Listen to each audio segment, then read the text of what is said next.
Hey guys, welcome back to my channel. So I'm here with my friend Corina. She's also a flight attendant based here in Miami, and she came over. We just got done being at the pool, so we're looking a little crazy, but we really wanted to make this video to talk about commuter life, the non so glamorous side of becoming a flight attendant, and a little bit about the coronavirus. So if you guys want to know anything about those topics, just keep on watching. Hi. Yeah. Okay, so I met Nina on my last trip flying with her. It was, we filmed it. My last 3-day trip, I filmed it. If you guys haven't checked it out, I'll link it down below. She was the number 1 and I was the number 3. Yeah, so we finally got together and we were just talking today about how different it is for her to be a flight attendant living in Miami, like compared to how it is for me being a commuter in Tampa. And so if there's anybody that is thinking about commuting and starting this job, there's just a few things you should probably keep in mind. For example, like when people say it is not glamorous at all, like I spend most of my time in operations, which means I sleep in the airport when I'm not working, which obviously when we're on reserve every other month is it's the norm for me to be sleeping in the airport. And I was telling Nina earlier that we don't have like showers or facilities or anything. Which is crazy because when I was New York based for a year, all of our airports had showers. Like we had showers in LaGuardia, JFK, and when Lewis was based here, he was like, we have no showers. I was like, no, you just haven't found it yet. He was like, no, we don't have showers. And I was like, what? That's crazy. I feel like every op should have at least a shower because there are a lot of commuters, and it's just like, you need to shower before work. Yeah, and it's like a norm for a lot of flight attendants. Yeah, it really is the norm to sleep in ops too. So like, where do you sleep, and like what do you do for showers and stuff like that? So in operations we have a sleeping room, and yeah, but you don't sleep there. I have never walked in there. I don't know what it looks like. I heard it's very dark. I'm cold. Yeah, it is dark, and like honestly it's a little too dark and quiet for me, so I like sleep in like the actual crew room, and sometimes I'll get a hotel, but that's very rare because also as like new hire flight attendants, like we ain't got money to be in our hotel rooms. So like nobody wants I feel like the people who sleep in ops, they don't want to pay 2 rents. They don't want to pay their rent back at home and then pay for a crash pad, which even though it's like a couple $100 for a crash pad a month, like you don't want to spend that if you're not there often. Yeah, exactly. And ops is just a room full of recliners. It's not even a bed. Yeah, and then like you have people, like going to work and they're just, getting their day started, so they're not worried. And they don't have to be because it's our choice to sleep in ops, but like, they're coming in and out. What I'm trying to say is it's not like a peaceful night's sleep or anything like that, especially if you have to like go and fly like a 3-leg day like the next day. And then as far as showers go, because I can't have some greasy hair while flying, I just shower at my gym when on like days that I'm not used, and then I hope to get used so that I have a bed and a shower at a hotel room. Yeah, so a lot of commuters that I've noticed, they bid for standbys on reserve because it's like if you're gonna be sitting there, you might as well be on standby and then hopefully get used instead of just being on call. Yeah. So so how do you commute? Because I know there's commuters who fly, like sometimes, like the woman I worked with on my last trip, she lived, I forgot, I think Kansas City or something, but she's based in Miami. So we worked 3 legs yesterday, and this woman had to take another 1 to 2 flights just to get home. So imagine taking 5 flights in one day. That's just too much. Yeah. So how do you commute? So I'm in Tampa, and then obviously like we're based in Miami, so it's like a 3.5-hour drive, and that's how I how I decide to commute, just because like the non-revving can be so stressful. It's crazy, and people don't realize that. Like, I'm from Tampa, and everyone's like, oh, do you commute? And I'm like, no, I live here. That commute is so crazy. Even though it's right there, it's a 30-minute flight. We only have 3 flights a day. Yeah. And we used to have more. And so many flight attendants choose to live in Tampa rather than Miami because it is more affordable, and like cheaper. A lot of senior flight attendants have been doing it forever. So I drive it, which I think 3.5 hours, like I'm driving, but that's like, I consider it a whole other flight for me. Like, that's how I see it. I have 4 flights a day when I have to drive 3.5 hours. Oh my God. And then after a trip, if you come home at like 11, you just do that drive and you're like tired. Yeah, and then I find myself sleeping in ops another night that I don't have to be there because like I'm too tired to drive home, but then also like the last flight probably already left. So yeah. Have you ever been stuck like trying to take a flight?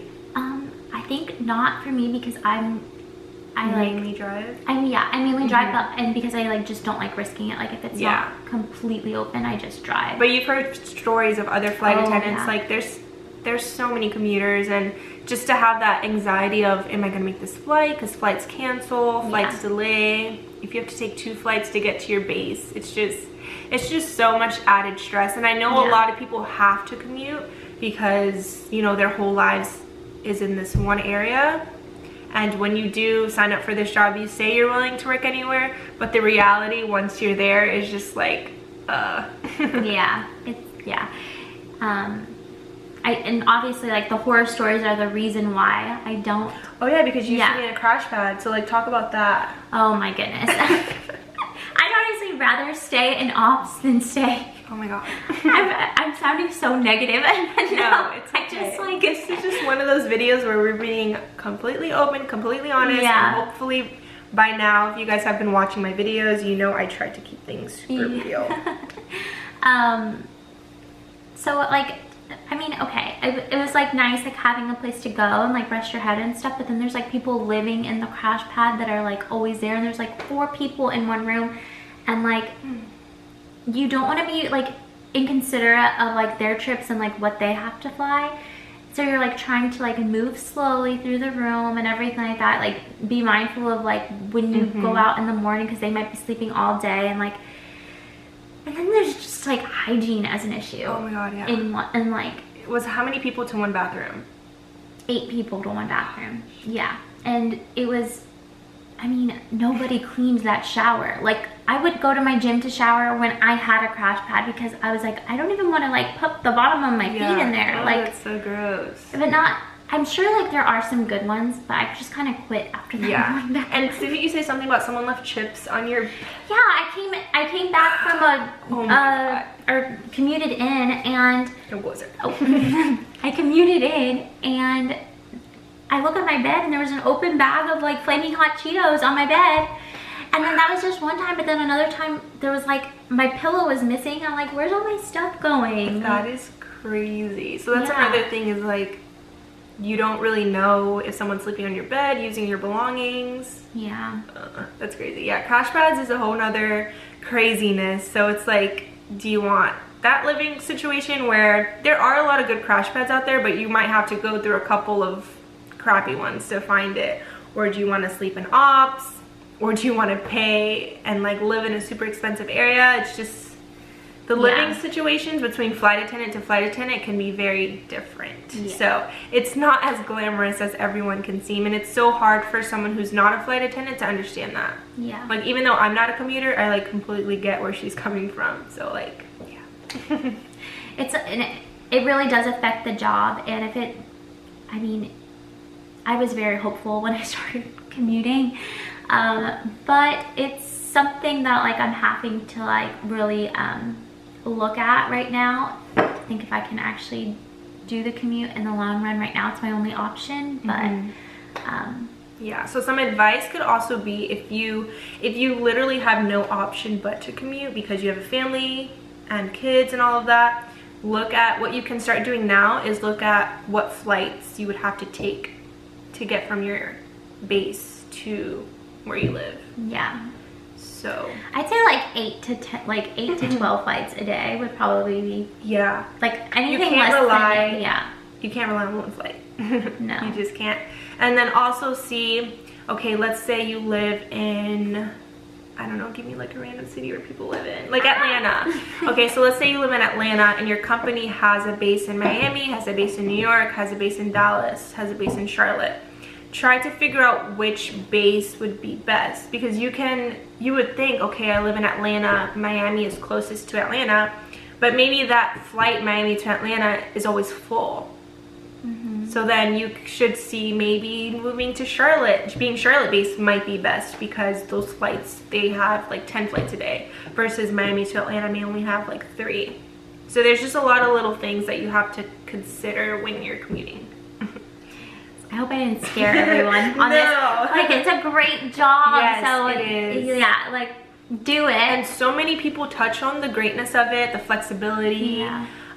It does get better with time, what everyone says, but we were joking. We were like, we're gonna be 50 years old and be like, we finally made it. We finally saw the light at the end of the tunnel. I'm gonna call Nina. This is what they've been talking about. I waited 50 years for this. No.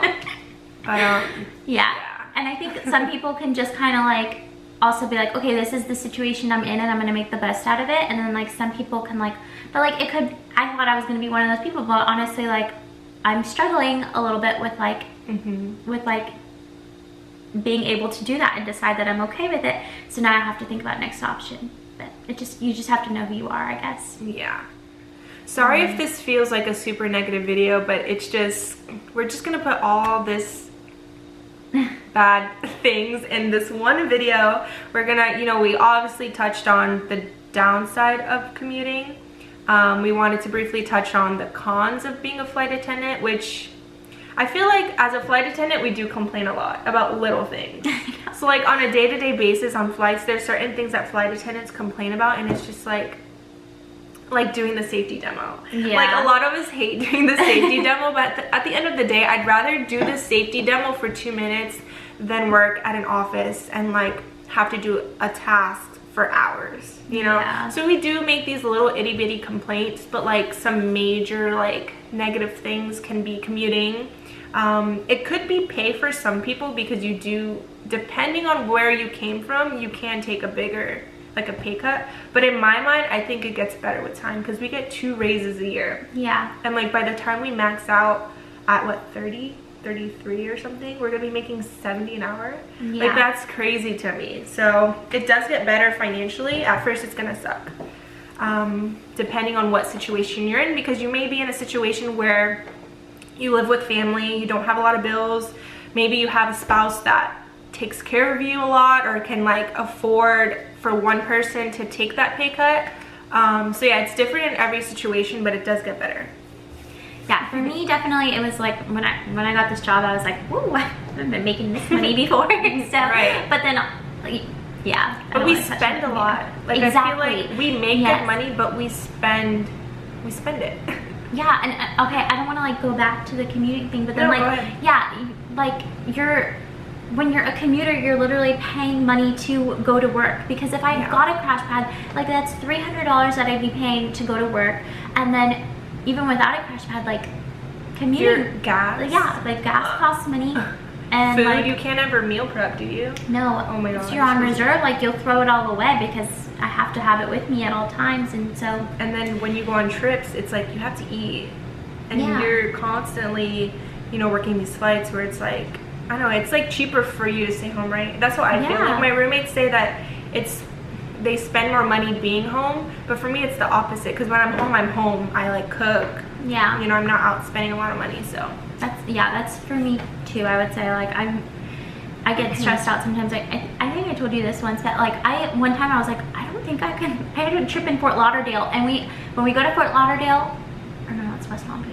I had a trip in West Palm Beach, and when we go there, we have to like pay for parking. Oh yeah. And then they reimburse you, but like parking is like $20 a day, and then like you're gonna reimburse me when? Because I'm a new hire, and I'm like, I don't think I can afford to go to work today. Like, That's crazy. No, I didn't tell you this, but when I was based in New York for the year, I was so broke. Sometimes I would literally go on trips with no money. And I made a story time video about it, but it was crazy. Yeah. Like, it was definitely worse in the beginning, and now like I've learned how to manage it more. But like, but just be aware, be prepared, save your coins now. Don't go on a shopping spree every week if you're gonna go to flight attendant training soon. Yeah, because it does get better. So just stick it out. Like, another really negative is we're literally.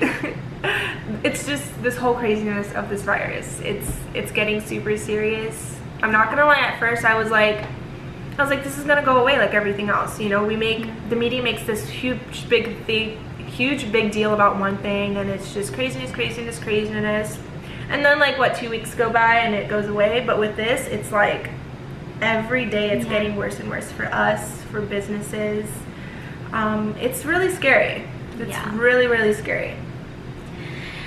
We're talking about this job that we have so much complaints about, but like we're also terrified because like they are like a lot of talk about furlough is like going on around us. Like, and a lot of people don't know what furloughing is. Yeah. So I don't know the technical definition of it, but it's pretty much our company laying off flight attendants because they don't really need us. Yeah. If no one's booking flights, if no one's traveling, why do they need all these flight attendants, pay all these flight attendants if they're losing? So the airlines are losing so much money. So much money.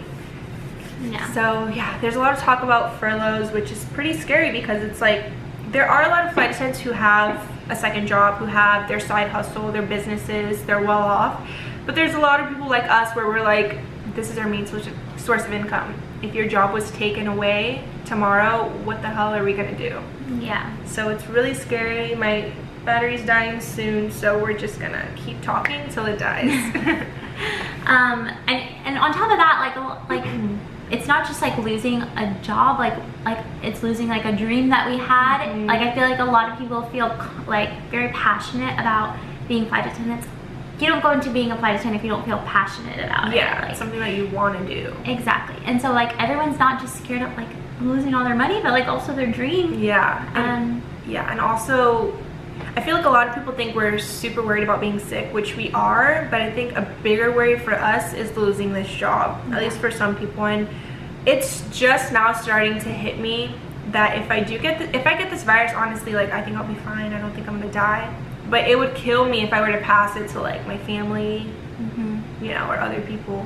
And I just think everyone needs to take this super serious. Yes, it's easy to say like wash your hands, do this, do that, but in terms of like everything, it got real for me when so many things were closing, like concerts, events, schools. I'm just like, oh my god, this is crazy. So it is scary to go on flights, and it's like you don't know who has the virus. Yeah. Which, I mean, if we're taking 3 flights a day at most, it's very likely that we'll come in contact with someone who has it. Yeah. And they're not even testing people. That drives me crazy. Yeah. I know so many people who have tried to get tested because they're sick, and like hospitals and doctors are like, just quarantine yourself at home. Yeah. I do think that, we should all be taking it seriously, like social distancing.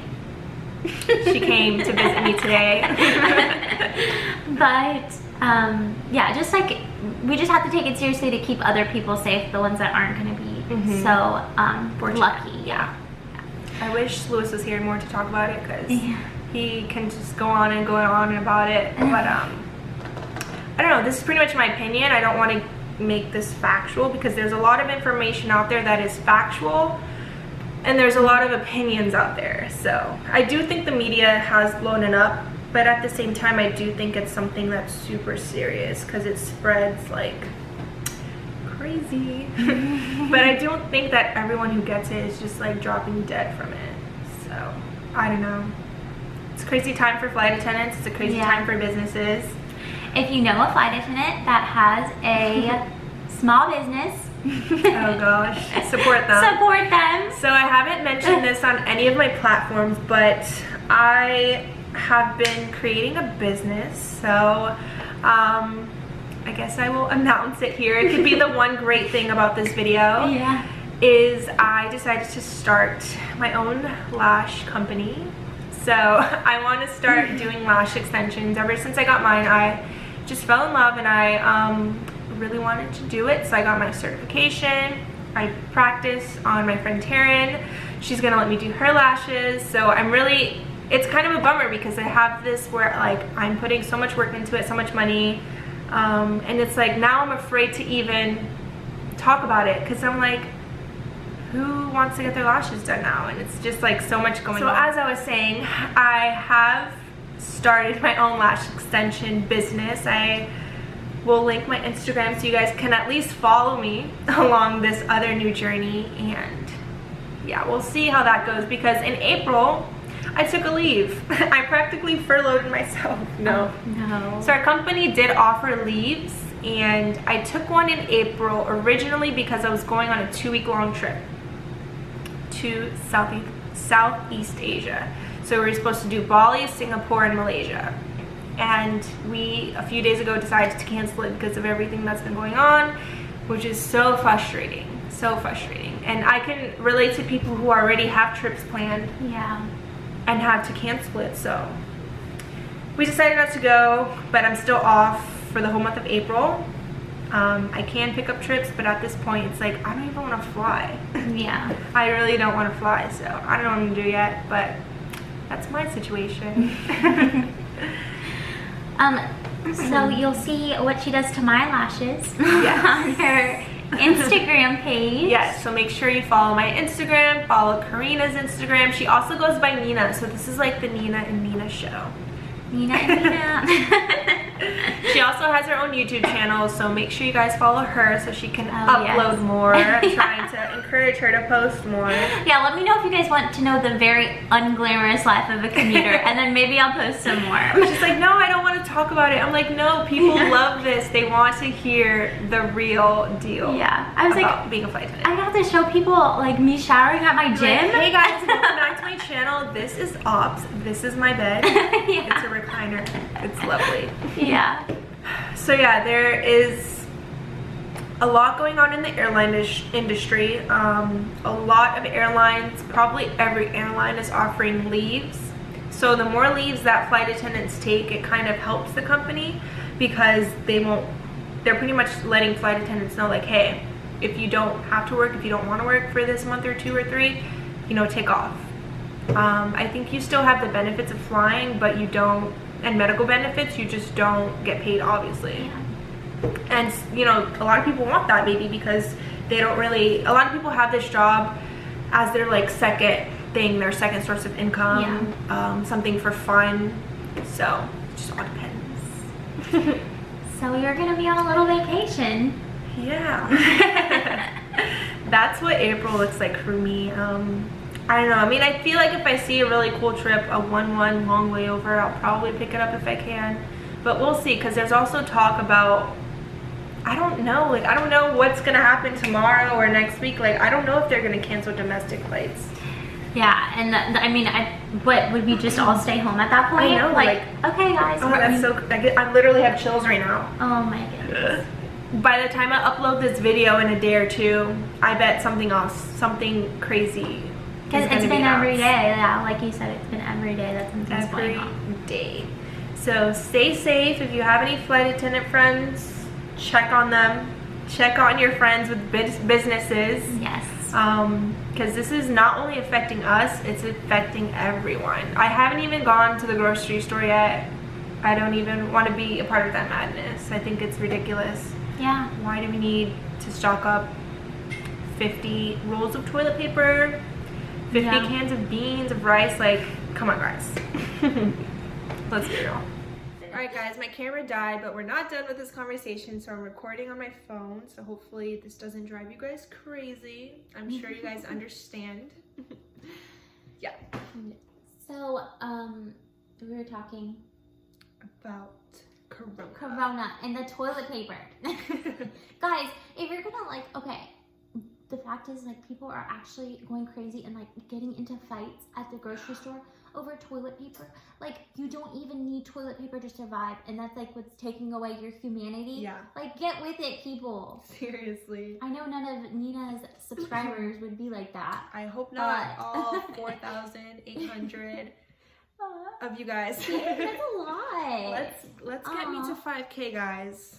On the road to 5K. Make sure you guys like this video and help me out. I'm gonna be off for the month of April, so I'm gonna need everybody to watch my ads, subscribe, like all my videos, help a girl out. And that's on being a good human. That's on being a good human, period. We're also TikTokers. No. Yes. Guys, we love TikTok so much. I love it. Because usually, you know, you mention TikTok and you either know about TikTok or you don't. So it was good that we clicked on that. Yeah, we should have a Nina's TikTok page. Oh my God. What do you mean? Nina Squared TikTok page. We'll just do TikToks together. Oh yeah. Oh yeah. I was like, wait, what? Yes. So we'll probably do a couple of TikToks after this because, you know, what else are we going to do? She was actually on call today. I'm still on call. So yeah, she's on call from 6 a.m. to 6 p.m. Yeah. She was only good for today. So yeah, she's probably going to leave soon. Yeah. Drive back to Tampa, and then you're off for 2 days. Yeah, 2 days. And then back on call. Driving back again. Yeah. So yeah, that's the commuter life versus me. I just sit at home and wait for them to call me. Yeah, it's so different. But another good point, if you're going to commute with your car, I put 60,000 miles on my car in a year, guys. I think it's because I drive a little bit more than like is needed. But yeah. Anyway, the last thing I really wanted to touch on, my heart breaks for all of the flight attendants who are in training right now or who were supposed to go to training. And literally, I know there was a class that was supposed to go to training next week and then the following week, and then they were told, hey guys, we're stopping the hiring process because every airline, well, I don't know about every airline, but I know our company has stopped like bringing in new people for training because obviously they don't really need all of us right now. And it just sucks because I know when you're a week away from attending training, a lot of people are, you know, quitting their jobs, selling everything. People, I'm sure, have sold their cars, sold either their house or like gotten out of a lease, just literally got rid of everything to get ready to go to training. And then there's like, actually, we don't need you right now. So it sucks. And my heart breaks for those people, but I think it's gonna get better. Yeah, of course. It's gonna get worse before it gets better, but yeah, we're all in this together. Yeah, don't lose hope. I'm sure like you guys are all gonna be at the top of the line to like come back. And I just can't imagine, like, I know how excited I was and like you were like when we started, when we were about to go to training. Like, it's just so sad, but you guys will be out there. And if not, like if you decide to go another way until then, like you'll find your way back. Yeah, you will. Yeah. So yeah, let's just all keep all of our flight attendants in our prayers and send some love to each other in the comments down below. As always, if you guys need someone to talk to, I'm here in the comments, in my DMs. I always try to get back to you guys. And yeah, we talked about a lot, but yeah, I hope you guys enjoyed this video. You guys will be seeing more of Corina. Nina and Nina show. Anything else? No, that's it. Thank you. Thank you guys, watching, and I'll see you guys next time.